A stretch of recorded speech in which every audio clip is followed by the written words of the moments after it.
17 ஆண்டுகளுக்கு பின் T20 உலகக் கோப்பை வென்ற இந்திய அணிக்கு BCCI தரப்பில் ரூபாய் 125 கோடி பரிசுத் தொகை வழங்கப்பட்டது. இந்திய அணியின் வீரர்கள், பயிற்சியாளர்கள், தேர்வுக்குழுவினர், ரிசர்வ் வீரர்கள் என்று அத்தனை தரப்பினருக்கும் பரிசுத் தொகை பிரித்து அளிக்கப்படும் என்று அறிவிக்கப்பட்டது.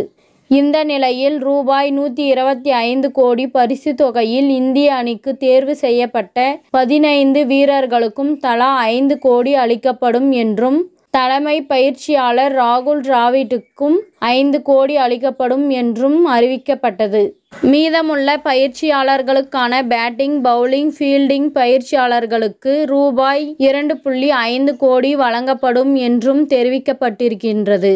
அதேபோல் உதவியாளர்கள், பிசியோதெரபிஸ்ட், ட்ரெயினர்கள் என்று அனைவருக்கும் தலா 2 கோடியும், தேர்வுக்குழுவினருக்கு தலா 1 கோடியும், ரிசர்வ் வீரர்களாக பயணித்த 4 பேருக்கு தலா 1 கோடியும் அளிக்கப்பட்டுள்ளது. இதனிடையே தலைமை பயிற்சியாளர் ராகுல் டிராவிட் 5 கோடி பரிசுத் தொகை தனக்கு வேண்டாம் என்று நிராகரித்துள்ளார். மற்ற பயிற்சியாளர்களுக்கு அளிக்கப்படும் ரூபாய் 2.5 கோடி பரிசுத் தொகையே போதுமானது என்று தெரிவித்துள்ளது. இது குறித்து BCCI அதிகாரி தரப்பில் பேசுகையில், விக்ரம் ரத்தோர், பராஸ் அம்ரே, திலீப் ஆகியோருக்கு அளிக்கப்பட்ட பரிசுத் தொகைக்கு தனக்கு போதுமானது என்று ராகுல் டிராவிட் தெரிவித்தார். அவரின் சென்டிமெண்ட்டை மதிக்கிறோம் என்று தெரிவித்துள்ளார்.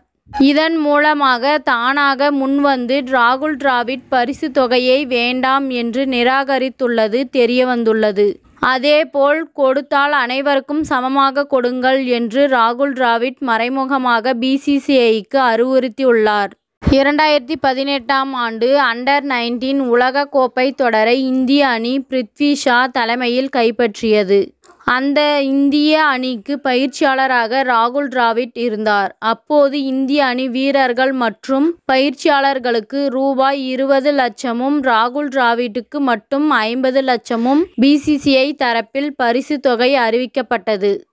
அப்போது ராகுல் டிராவிட் நிராகரிக்க அவர் உட்பட பயிற்சியாளர்கள், குழுவினர் அனைவருக்கும் ரூபாய் 25 லட்சம் பரிசுத் தொகை சமமாக வழங்கப்பட்டது.